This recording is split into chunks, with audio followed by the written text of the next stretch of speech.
जो चलते हैं मेंटल मैथ कक्षा 7। यहाँ पर मैं लेकर आया हूँ चैप्टर नंबर फर्स्ट और मैं हूँ हरी सर। आप देख रहे हैं मेरा YouTube channel maths with Hari sir special Hindi medium के बच्चों के लिए। तो यहाँ पर बच्चों ये देखिए 2021 और 22 का मिस न्यू सेशन का ही है। आइए करना शुरू करते हैं। मैं आपको एक चीज़ और क्लियर कर देना चाहता हूँ, वो ये है कि जो आपका लास्ट ईयर का मेंटल मैथ है और ये जो मेंटल मैथ है इसमें कोई ज़्यादा डिफरेंस नहीं है।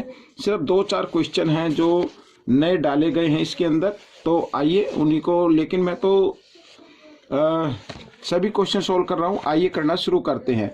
तो यहाँ पर हम सेकंड पार्ट पर आ गए हैं। सेकंड पार्ट के कुछ क्वेश्चन मैंने लिखे हुए ताकि आपका टाइम बच सके। तो देखिए आइए करना शुरू करते हैं। यहाँ पर तो लिखा है 5 के पहले 3 गुणजों का गुणनफल ज्ञात कीजिए। यहाँ पर बच्चों मैंने गुणनफल लिखा है और मेंटल मैथ में लिखा है योगफल, तो उसको आप ठीक कर लीजिए। योगफल की जगह क्या लिखना, गुणनफल लिखना है। ठीक है, तो 5 के पहले 3 गुणज यानी 5 के पहाड़े में आने वाली संख्या, एक तो हो गई 5, ठीक है ना, एक हो गई 10 और एक हो गई 15। तो ये 5 के पहले 3 गुणज हो गए, इनका गुणनफल आपको ज्ञात करना है। तो 5 गुणा 10 गुणा 15, ठीक है। 10 से हम बाद में करेंगे, पहले 15 पंजे कितना होता है 75, 75 दाई 750। ये आपका गुणनफल आ गया। ठीक है, इस तरीके से आपको कर लेना है। अगला प्रश्न देखते हैं। देखो गुणनफल ज्ञात कीजिए, इसमें भी गुणनफल ज्ञात करना है। तो यहाँ पर 3 संख्याएं दी हुई हैं। तो सबसे पहले आपको उस नंबर को गुणा करना है जिसको गुणा करने पर, जिन 2 नंबर को गुणा करने पर 10 आए, 100 आए, 1000 आए, इस तरीके से। ठीक है, 10,000 आए। तो अगर हम यहाँ पर देख रहे हैं 125 को और 8 को गुणा कर दें तो 1000 आता है इनका गुणनफल। आइए पहले इनको कर लेते हैं, इनको एक ब्रैकेट में रख लेते हैं इस तरीके से, ठीक है ना, ऐसे ये रख लेते हैं और घटा 537 को बाद में गुणा करेंगे। अब यहाँ पर देखा घटा घटा जमा हो जाते, तो 125 को 8 से गुणा करते तो बच्चों 1000 आ जाता है और गुणा यहाँ पर घटा 537। ठीक है, इस तरीके से। अब 537 की गुणा 1 से कीजिए, घटा का निशान यहाँ पे लगा लीजिए। तो 537 से कम 537 ही रहेगा। ठीक है, यहाँ पर 3 जीरो, इसके पीछे 3 जीरो लगा दीजिए, ये आपका आंसर बन जाएगा। इस तरीके से आपको कर लेना है। अब यहाँ पर बच्चों प्रश्न नंबर 15 को भी हम हल करते हैं। तो लिखा 100 से कम कितनी विषम संख्याएं 3 और 5 का गुणज है।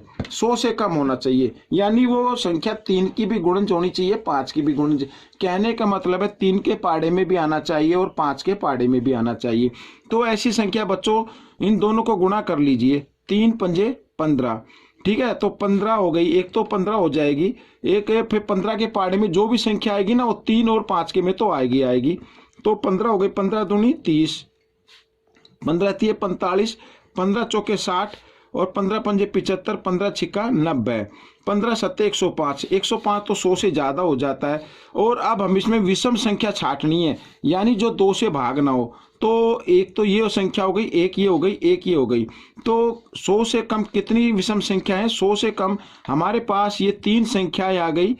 ठीक है, ये आ गई, तो ये संख्या है 3। तो ये 3 आपका उत्तर रहेगा और संख्या पूछा जाए तो संख्या आप इनको लिख सकते हैं। ठीक है, आइए अगला प्रश्न कर लेते हैं। यहाँ पर ये देखिए, तो इस प्रश्न में भी कोई ज़्यादा मुश्किल नहीं है। लिखा घटा 1032 तथा 878 के योग को घटा 34 में से घटाना है, इसके योग को। तो पहले इनका योग कर लेते हैं और योग करने के लिए योग का इमिस जमा का निशान लगाएंगे और 878, ठीक है, बराबर इसका देख लेते क्या आता है ये। लेकिन ये घटा, ये जमा, घटा जमा घटा, और बड़े नंबर के सामने घटा का निशान, इसलिए जो इसका उत्तर आएगा वो घटा में ही आएगा। आइए घटा लेते, तो 2 में से 8 नहीं जाएंगे, यहाँ से हासिल लेंगे 12, 12 में से 8 गए बच्चों 4, और यहाँ पे रह गया बच्चों 2 रह गया, 2 में से भी 7 नहीं घटेंगे तो यहाँ से हासिल लेंगे, यहाँ हो गए 12, 12 में 7 गए 5। ठीक है, इस तरीके से। यहाँ रह गया 9, 9 में से 8 गया 1, ये आ गया।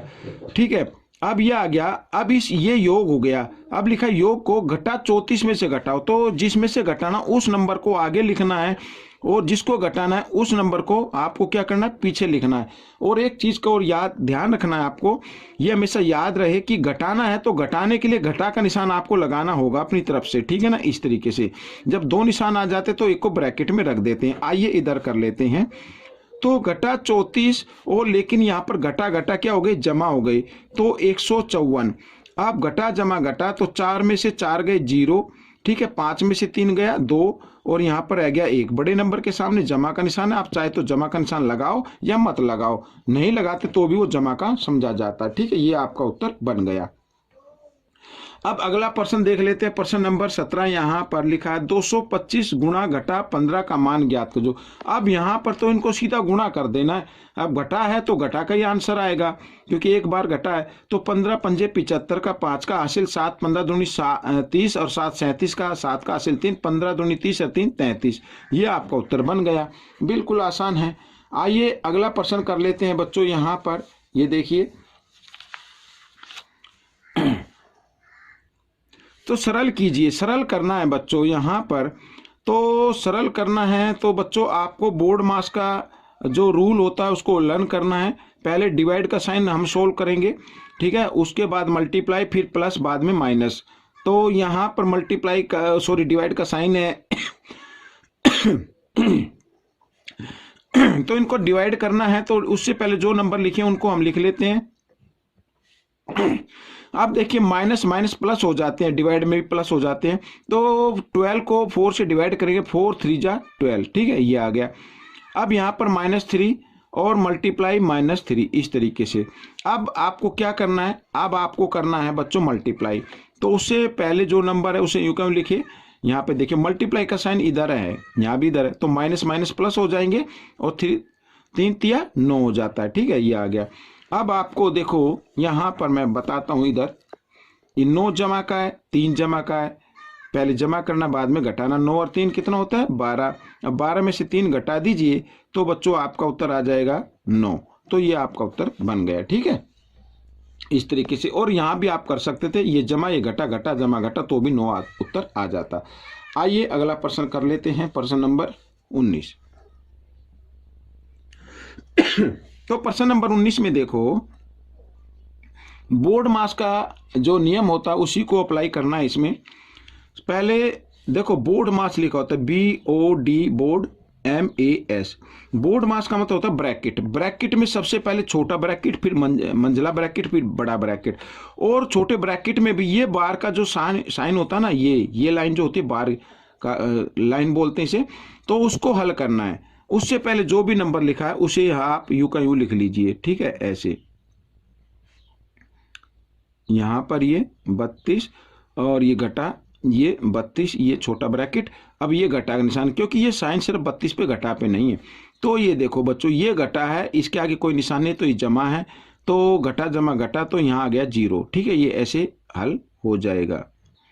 तो आइए आप कर लेते हैं 32, यहाँ पर ये 32 और इधर ये घटा, यहाँ पर बच्चों ये देखो 32। अब इसको हल कर लेते हैं। देखो 0 ना तो घटेगी नहीं, क्योंकि 0 ना तो, अगर 0 हो ना तो ऐड हो सकती है ना घट सकती है, तो 0 ही रहती है। तो यहाँ पर हम घटा 32, इस तरीके से हम इसको कर लेते हैं।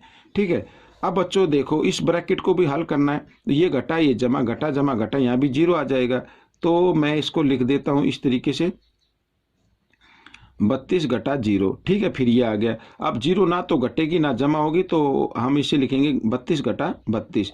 ठीक है, तो ये घटा ये जमा घटा जमा घटा, तो आपका उत्तर 0 बन जाएगा। ठीक है, आइए अगला प्रश्न कर लेते हैं बच्चों। यहाँ पर प्रश्न नंबर 20।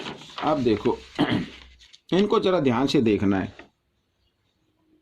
अब लिखा, वह संख्या ज्ञात कीजिए जो 19 और 15 के अंतर से एक कम को 3 से गुणा करने पर प्राप्त होती हो।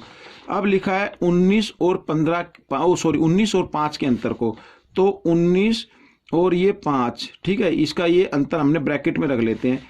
अंतर से एक कम, इसमें एक कम और कर देते हैं। ठीक है, अब इसको इस ब्रैकेट में रख देते हैं।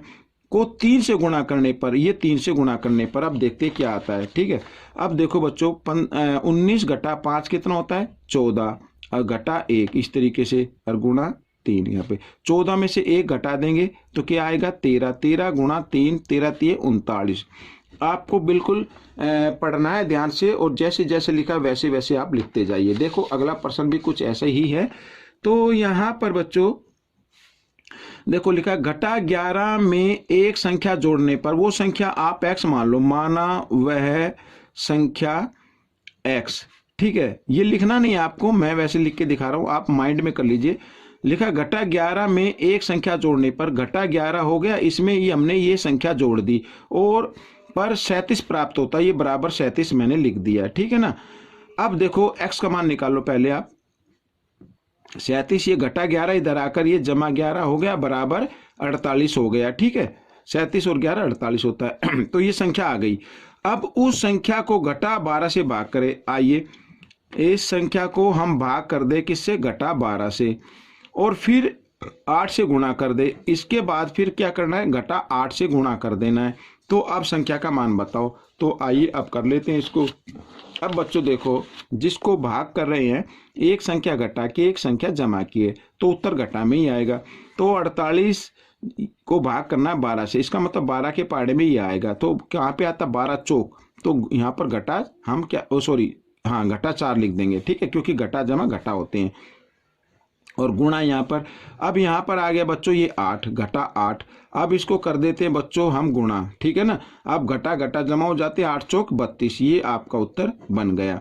तो इस तरीके से ये प्रश्न भी आपका हल हो गया। अब अगला प्रश्न भी देख लेते, वो भी कुछ इस तरीके से है। तो जैसे जैसे लिखा है वैसे वैसे हमें उसको लिखना है, पढ़ना है। पहले देखो लिखा, वह संख्या ज्ञात कीजिए जो 90 को 8 और 7 के योगफल से, 90 लिख लेते हैं। आगे देखते हैं, 8 और 7 के योगफल को, 8 और ये 7 का योगफल भी हमने लिख लिया, इसको ब्रैकेट में रख लेते हैं, से 3 अधिक, इसमें 3 जमा कर देते हैं, से भाग करने पर, यानी ये भाग होगा, ठीक है ना। तो इसको मैं ब्रैकेट में रख लेता हूं इस तरीके से। तो ऐसे करना है आपको। तो 90 भाग, और पहले ब्रैकेट को हल करना, बोर्ड मास का नियम ये कहता है 8 और 7 15, 15 और 3 18, ठीक है। यहाँ पर यह आ गया 18 से भाग करना है 90 को, तो 90 18 का पाड़ा लो, 18 पंजे 90, तो ये 5 आपका उत्तर आ जाएगा। आइए अगला प्रश्न करते हैं। यहाँ पर आखिरी प्रश्न है इस भाग का। तो हल करें, हल करना है बच्चों, बोर्ड मास का नियम कहता है पहले भाग को हल करना है। और यहाँ पर अगर गुणा भी कर दे, क्योंकि इनके बीच में गुणा है, तो 0 से गुणा करने पर 0 ही आता है बच्चों, चाहे आगे कितने में नंबर लिखो, अगर 0 आ गया तो उसका उत्तर कितना आएगा, 0 ही आएगा। और यहाँ पर घटा 8 और भाग 4, ठीक है, इसको हटा दो।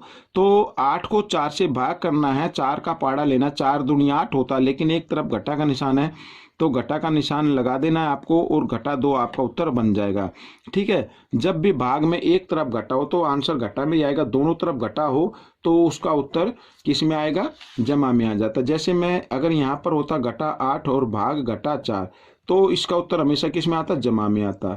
तो बच्चों ये भाग आपका हल हो चुका है, ठीक है। ये कैसा लगा मुझे जरूर बताएं, इसमें से सीखकर दूसरों को जरूर सिखाएं। मिलते अगले भाग में, तब तक आप इसकी प्रैक्टिस करते रहिए। मेरे वीडियो देखने के लिए आप सभी बच्चों का धन्यवाद।